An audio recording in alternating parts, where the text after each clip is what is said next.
Here we go. Good evening, everyone. Welcome to my latest podcast on Anchor. My guest this week is one of the guys who does Tuesday Tiger Talk on Clemson. They talk all Clemson sports on Twitter, 7 to 8 p.m. every Tuesday evening. And they have their own. You can talk 24/7 on their message boards. My guest is Jay, one of the Tiger Talk guys. Am I getting that right, Jay? Yeah, you got it right. Appreciate you having me on tonight. Okay, thank you, Jay. Jay, the thing I wanted to look at this week when I looked at Clemson and say, listen, they may not be the Clemson of the past, but when you look at Clemson, many people thought when the season started this was going to be a colossal showdown. Yep. Maybe a top 5 team, two top 5 matchup, prime time game. Obviously, it hasn't worked out for Miami. For Clemson, many thought they were going to have a drop off when both coordinators left. That hasn't been the case. What do you make of that? Well, I think we have had a little bit of a drop off, unfortunately, in the offensive side. Our numbers might not show it as much, but we have had some issues on offense. Our defensive numbers, we've had some good, second half defensive. I think from where Wes goes in and he gets that, the first 2 quarters he has to go in and look and see what they're playing against us. And then, of course, when we get in the second half, we've been able to shut people out other than, of course, the Notre Dame game.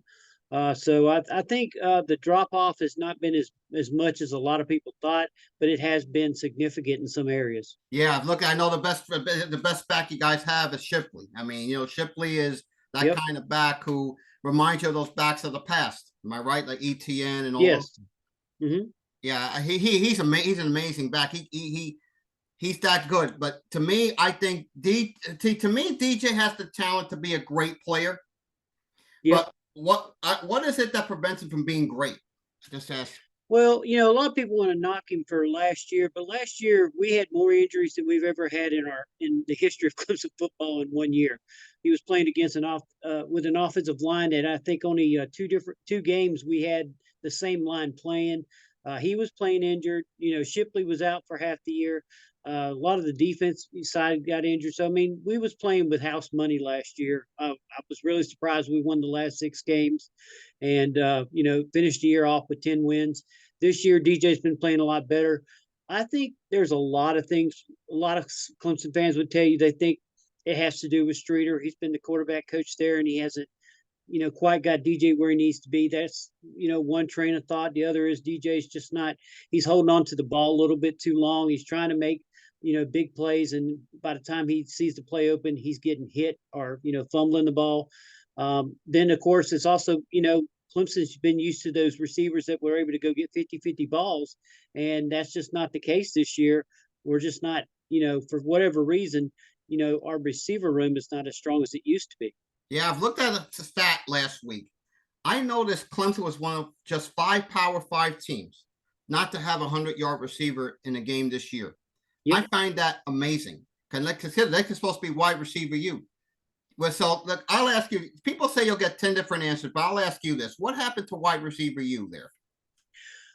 That's the $1 million question as far as someone who watches Clemson as much as I do.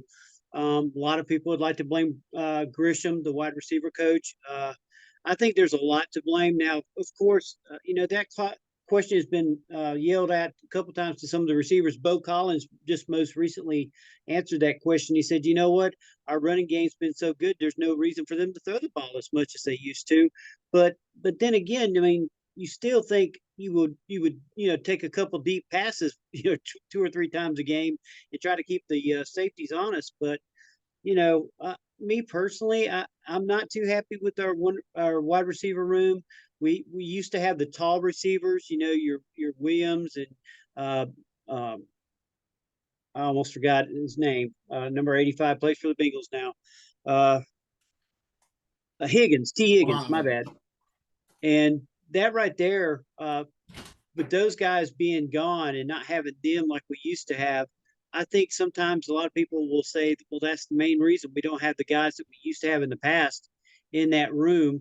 And, of course, that would also go back to recruiting. So, me personally, I think that we got some guys coming in. We got Noble Johnson coming in, Rowan Hannafin coming in. But to have those big 6'4", 6'5" receivers like we used to in the past, I think that's something that we don't have, is those guys that can go get those, 50-50 balls that used to be 80-20 are, to us, instead of 50-50. And now we're just trying to hope it lands in their hands. Yeah, I'm looking at the highlights from Louisville last week. You had to deal with a guy like Cunningham in an extent. I think Cunningham did play last week, right? Yes, we knocked him out in the second, right at halftime. I'm watching the play now.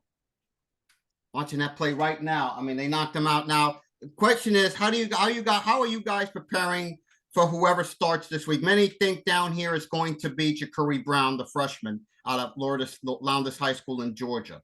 How are they preparing to deal with him? I think, well, we prepare for Van Dyke, or your Or Garcia, or Garcia, or whichever quarterback, because that's one thing that Dabo's always done, is he prepares for all three quarterbacks during the week. He spends a day on, half a day on each one of them, just so you never know what can happen. Just like with Cunningham, we knew if something happened to him and he didn't play, because there was talk about his hurt hand, even though it was his non-throwing hand, that we're still talking about him not maybe playing. So we prepared for both quarterbacks, and I think that's what Dabo does. Is he makes sure that, hey, we got all our T's crossed and our I's dotted.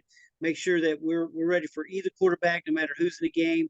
And him being a freshman coming into a hostile environment, that they're gonna feed on him as far as pressuring him and trying to knock him off his game. And I think that's one thing that Clemson's always been good at, is we got to get our defensive line to come after him and come after him strong, and hope that our linebackers will flood them gaps like they're supposed to, and not like we didn't do in the Notre Dame game. Yeah, I noticed the Notre Dame game. I mean, that's in the rearview mirror now. They overcame it with a dominant performance, especially in the second half against Louisville last week. But they're still pretty good against the run, only 111.6 yards rushing a game. I saw something from Wes Goodwin, your coordinator there. He said, and I quote after the game this week, "I thought our guys played with good effort Saturday night and playing physical, playing fast, playing tough. It wasn't perfect. A lot of things to coaching correct, but overall was unbelievable." Your thoughts on that? Wes is he's a cerebral type defensive coordinator. That's the biggest thing that people say between him and Brent Venables, is Venables was always in, excitement, in your face type guy, whereas Wes, he's kind of I'm going to talk about it. This is what we're going to do, and this is how we're going to do it. And he just kind of, does that. Like I said, he's cerebral about things. He wants to go at it in a different way than what Brent Venables did. He sees things that we need to improve on every week, because there was a lot of plays that we gave up that we shouldn't have gave up in that Louisville game. We let them come back at the end of the game. We was trying to shut them out, and they got that, people call it garbage touchdown, but they still got a touchdown. And before that, they had several big plays. And I think that's what he looks at is, hey, we can't let people get back in these games, and especially someone is a team like a Miami or South Carolina or even a Louisville. You let these teams stick around, and they're going to bite you. You know what I'm saying? They're going to come in, they're going to hit you hard, and they're going to get big plays against you.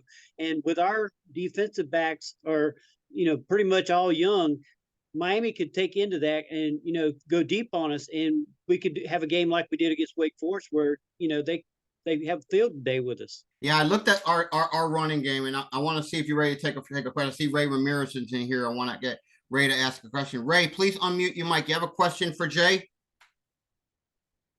Hello, Ray. Let me see if I can get him to unmute, so stay with me here. Hello, Ray. Are you there? Ray is not in, so we'll continue till I'll ask him to unmute.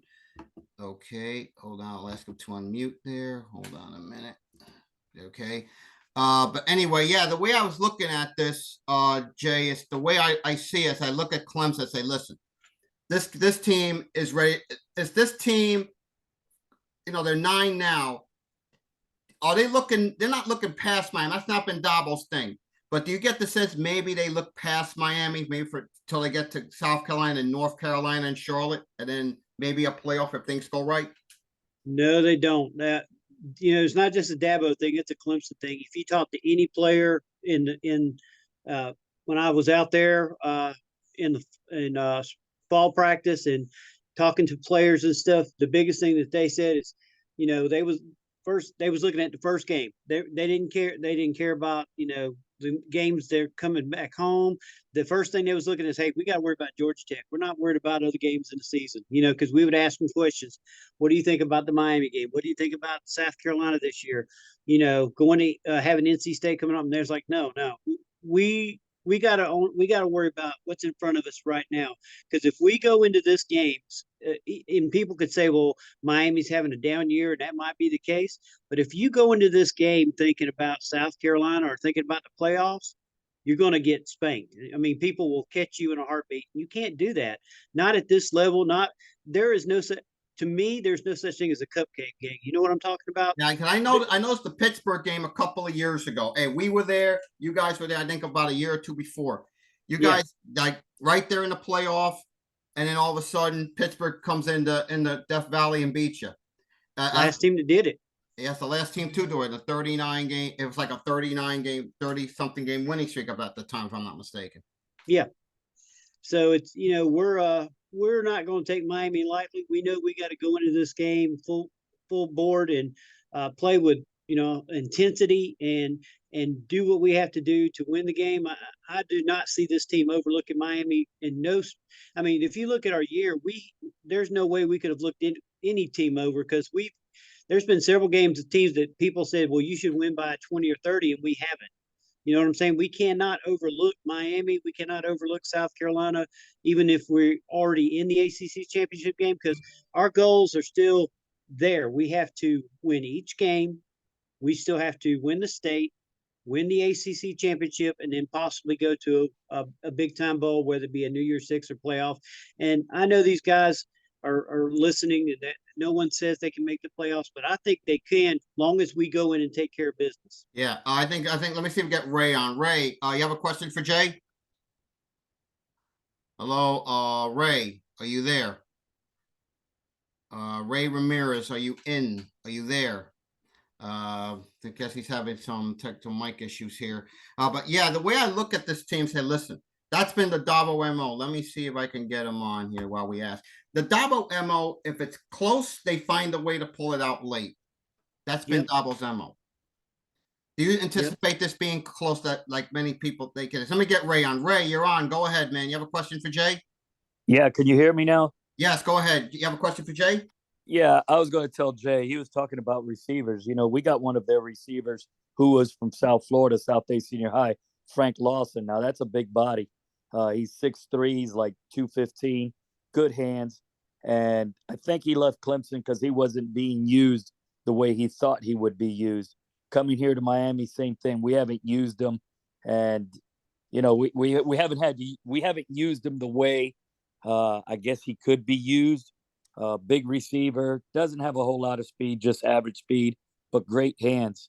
And I just touching up on what he was talking about, how his receiving room has been thin. We were able to get one of their receivers, Frank Lawson, spend 2 years in Clemson before getting in the transfer portal and coming over when Mario came over. We're going to follow up on that, Jay. How is Clemson preparing to face Frank Ladson in this game? Well, going back to what he was talking about, Ladson had a lot of injuries at Clemson also. That's the reason why he didn't see a lot of the field. But he was always a great talent. And he, with what we had with Bo Collins coming on after last year, like I said, filling in for Ladson. Nagata was injured, and we had DeCorey Collins. Of course, DeCorey, because of the emergence of Adam Randall, and also Antonio Williams has decided to leave Clemson also. I think with Ladson, I think the person that's going to probably be on him would be Nate Wiggins, or it could be not Fred Davis, excuse me, Sheldon Jones. So between the two of them, I think they'll be able to match up decently with Ladson, but Ladson's definitely going to have the height on him. We'll just see how he comes in, because the games that I've seen Ladson in, they haven't utilized him as much. At least Miami, for what I can tell, hasn't utilized him much, and we don't know if that was due to TVD or your offensive line scheme. I don't know enough about Miami to say either way, but I would say that he does create a difficult position for us in this game. No, Ray, you Jay, wanna- Jay, yeah, go ahead, Jay, Jay. you're right. You're right. They've used Ladson in a lot of short passes situations, short down and outs. They haven't used them. They haven't spread the field with him. They haven't used them on long plays or anything. And yeah, no, you're right on that. Here in Miami, I thought they would be using him a little more. Since he's a physical receiver, tall, 6'3", has good hands, has average speed. I thought they'd use them a little more, downfield, and they haven't. They haven't been. They, like I said, short little 15, 20 yards down and outs, hitting them on that. And yeah, I think they could probably utilize them, a lot better. Yeah, I gotta agree the same way. Um, okay, I'm gonna start with you. Let's start with our guest, Jay. Keys to a Clemson win and a keys to a Miami win. Keys to the Miami win, I would say, is your defense plays all out, and I'm talking about just creates so much havoc for DJ that he is, put in a position like he was at Notre Dame, where he feels like he's got to win the game, and DJ can win the game. But the problem is, what kind of plays will we give him to win the game? Do you kind of get what I'm going with that Yeah, particular Yeah. moniker? Does Shipley have the game that he has to have? And I think Will Shipley's the key to this. If Will Shipley has over 110 yards in this game, Clemson's winning it handily. And that's with Maffa coming in also and doing his thing, because Maffa is also another running back you got to worry about. He's a big bruiser back, and if he gets going like he did in Louisville, like in the second half, I mean, Maffa actually had, I think, more yards than Shipley in the last game. Yeah, I'm looking at the film of that now, Jay. You're Yeah, right. This guy's a bruiser. Yeah, Maffa is a big guy. I think the biggest thing that Clemson has to have is has to have the running game run well, and then that'll open up just enough passing for us to take off. As far as keys to Miami, like I said, it's your defense. Your defense has to create havoc, and if that happens, then you're going to be close enough that I think even if it's your freshman quarterback, he's going to take the crowd out of the game, and you have a chance to get make some plays and get there. Yeah, Ray, what's your keys? Listen, I couldn't agree more with Jay. He's absolutely right. The key for us to win is our defense. Our defense has to come up big. Our defense has to stop Shipley. Our defense has to stop the run. We've had issues this season stopping the run. Florida State ran the counter on us, and we weren't able to stop it.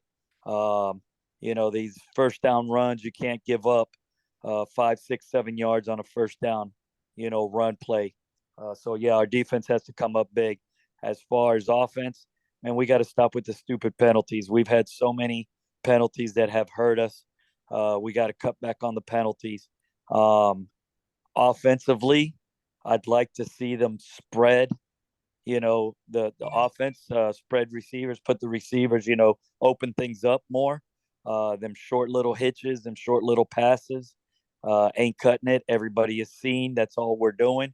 We're going to the run. We're going to the short little down and outs. I'd like to see them maybe open up, surprise Clemson, a couple of downfield plays.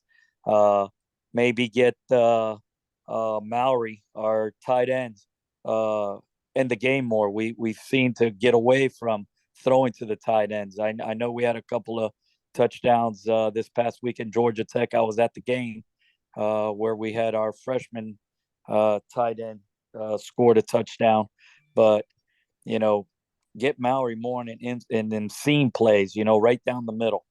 So, but yeah, I couldn't agree more with Jay.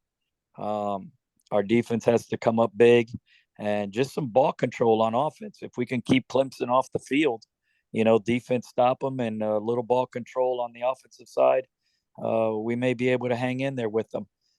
They open up the run game, it's going to open up the pass game for them, and it's going to be a long day for us. Yeah, and I'll throw something. I'll give you my keys to the game. One, I have to think under no circumstances can we turn the ball over. Under absolutely no circumstances. Because understand Clemson will make you pay for mistakes. Remember when we went up there 2 years ago, Jay? Yep. 2 years ago, we went up there, Ray, and I think you remember this. We stole 3 points near the end of the half, and it was, I believe, a 10-point game at 20-10 at the time. And we got the ball to start the third quarter. I felt good going in. I felt, okay, we steal momentum. We get them, man. We score. We get back in the game. Instead, Clemson clamped down the second half. They shut us out, I believe, 27-7 in the second half. Am I correct in that, Jay? Yes. The 20 to 27-7 in the second half. These guys will make you pay for mistakes. So ball security is going to be critical. And of course, you got to stop Shipley. That's number one. You got to stop Shipley. The question is, can we get to DJ with 4? Can we make sure who's going to be the spy that spies DJ? Would it be Flag, our linebackers Flag, maybe Keontra there? We don't know. But we cannot let DJ be running the football. If he's going to beat us, he's going to beat us with his arm. Am I right, Ray? Yeah, absolutely. And I tell you, DJ is about as big or bigger than any of our linebackers. I mean, come on, man. That's he's a big kid. Yeah, he's a big kid. He's not going to be easy to bring down, just like Ja'Cory Brown. If Ja'Cory plays, Ja'Cory's 6'3", strong.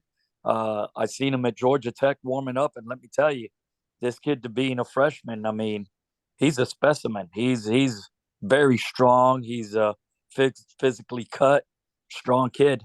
And I think the more time that he gets under his belt, the more confidence he gets, the better he's going to be. He's got a really strong arm. He's not as accurate. He's mobile, which is a plus for us. It keeps the defense on edge. It keeps the defense, honest. Hey, this guy could scramble out of the pocket at any time. So, we got to stop DJ. Mainly, we got to stop the run, man. If we could stop Shipley in the run, and hopefully they don't run no counters on us, I think we'll be able to compete. That's why I got the ball security. Get the running game going, shorten the game. Because, I think when I've read, it's like when Clemson gets in the rim, it's usually more than one possession in a quarter. Like, they like 2-3 possessions. We got to get him out of rhythm and make sure Shipley does not beat us. We're not going to let Will Shipley beat us. In fact, Kevin Steele said it this week. We're going to know where Will Shipley is at all times. So we've got to make sure we count for him. That's going to be my thing. So, gentlemen, I'm going to get you out of here on a note with this prediction. I'm going to start with Jay. Your prediction for Saturday. I'm looking more at a 41-17 ball game. Ray? I'm going for my Canes. I'm looking more at a 31-28 Miami. Wow. 2 years ago, I thought I know it's a COVID year. I thought we were ready to handle the big moment. That was not to be. 2 years later, we have Mario Cristobal, who's won big games on the road. He's won 3 bowl games. With this team, this is a rebuilding team here. He has here. In big moments, Clemson's been in these moments, as Jay can attest. They've been in these moments. Yep. This team hasn't. Dabo's been here in more big moments than Mario as a coach. Clemson is up here, we're trying to get to where Clemson is. Absolutely. We want to get there. Mm-hmm. I've always, in the past, Ray, you and I've talked about the turn the corner moments. Have we turned the corner? In the past, we thought we have, and it turns out we hadn't. Yeah. It's, to me, the question, do we turn the corner in this game? My heart wants to say yes, but my head says not yet. I'm going to hate myself for doing this. I'm going to go Clemson 34, Canes 30. It's going to be close. It's going to come down to that last. I think it's going to be closer. I think we cover, but I think it's going to come down to that last possession. I think Clemson finds Dabo's, like I told Jay, Dabo's been more of these fights, these white knuckle type of fights than we have. Listen, we absolutely right. We want to get to where Clemson's at. And all I'm hoping for is a competitive game. Yeah, I'm a diehard Canes fan. I'm rooting for the Canes every game. I'm picking them to win in every game. Yes, we've gotten blown out by Florida State, Middle Tennessee. We've looked terrible, so on and so forth. I pick the Canes every week. and I'm just hoping for a good competitive game. It's going to break my heart if it's a complete blowout. Yeah, that would demoralize this team. Yeah. Because listen, Clemson, I want to see progress. That's what I really am looking for on Saturday. Yeah. Really looking for. So Jay, I want to take this time to thank you for coming on. Ray, thank you for coming on as well. Enjoy the game Saturday, and we'll be in touch down the road. Yes, sir. Y'all have a good night. Take care. Sounds great. And thank you for having me, gentlemen. Okay. Good night. All right, bye. Good night.